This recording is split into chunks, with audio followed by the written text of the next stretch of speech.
let's turn our attention to the Pitt Panthers. I don't think we've discussed them all season long. We mentioned the freshman quarterback, Russ, but let's focus on some of these draft eligible prospects. In fact, I'll kick off with Kyle Lewis, the linebacker, because he's given me Sam Mills vibes. Undersized, playmaking linebacker. I know there's some questions about his early down effectiveness. I'm not buying it. I'm a believer in Kyle Lewis.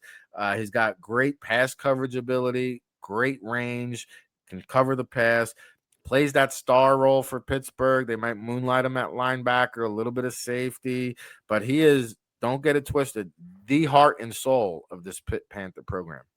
No, I think you nail it on the screws with this guy. This is a guy that I think is being a little bit overlooked. He's a really good football player. In today's NFL, we both know this. 15 years ago, if you were great in coverage, but you were not strong against the run and physical, teams killed you. You all of a sudden were undraftable. Nowadays, if you're not a really good coverage linebacker, teams rarely consider you before late in the draft, because if you put a guy who's a limited guy in coverage, teams will put an X on him and they will beat him to death with tight ends and running backs all game. This kid excels in coverage. So that's going to allow him to succeed.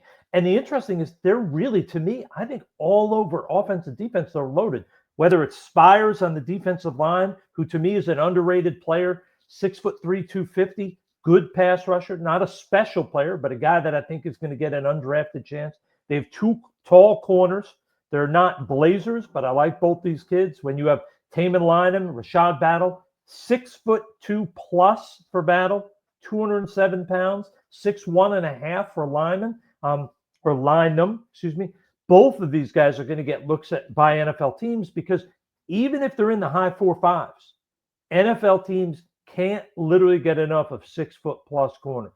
These are both intriguing guys. Their safety, McIntyre, good athlete, not twitchy or special in terms of speed. This kid's a good football player. And to me, I think a lot of their unique players for draft eligible are really on the offensive side of the ball. And I'm going to even throw out, Rick, don't have a heart attack. It's going to be a surprise. An underclassman is Kenny Johnson, because he caught my attention. This kid is a legit receiver. I mean, he's not huge. He's probably about 6 foot and a little bit. Maybe he gets to 6'1". But you talk about a guy that not only is their best dominant receiver, but he's also their punt and kickoff return guy. I mean, this is a guy that's versatile. I think this is a guy that early on is going to be able to step in pretty quickly in the NFL and make an impact on teams.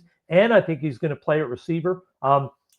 They have a kid named Poppy Williams, Raphael Poppy Williams, not on the NFL list coming into the season, but when you watch this kid play, he's a productive receiver. I think he's going to be an undrafted guy, but I think he's going to get a shot. Jake Overman, the tight end, not special, probably in that 6'3", 6'4" range, about 235, 240.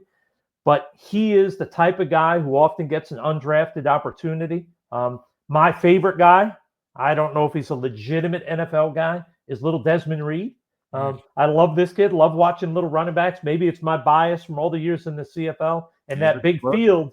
You put this guy up on that big field, he's going to do some special things. Now, he is 5'5" and 6'8", 169 pounds, and he has little 8 5/8 hands. So the NFL teams are going to look at that and say, oh, Nelly. But I will bring up the two guys in the same draft. 5'051 was the little kid Maurice Jones-Drew, and 5'053 was Darren Sproles. Yeah, we talked about both of them. Both of them turned out okay. So I'm not saying Desmond Reed is that guy, but I'm just saying I like this kid out in space. I think he's got a little something to him. I wouldn't write him off. Also, we can't overlook they have two good offensive linemen. I think one, Jeff Percy, is going to go higher than people think.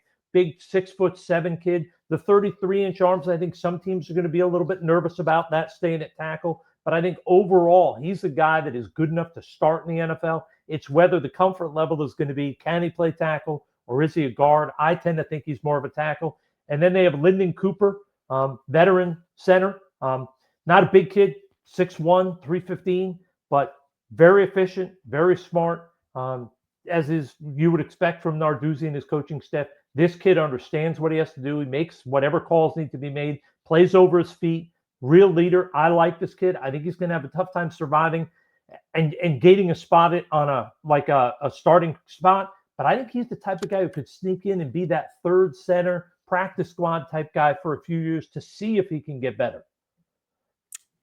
You did a great job covering the Pitt Panthers, Russ. I don't really have anything to add. That was a very, very can we get someone to write this down? Yeah, that was a very, very elaborate, thorough breakdown of the Pitt Panthers prospects. Well done there. All right. We are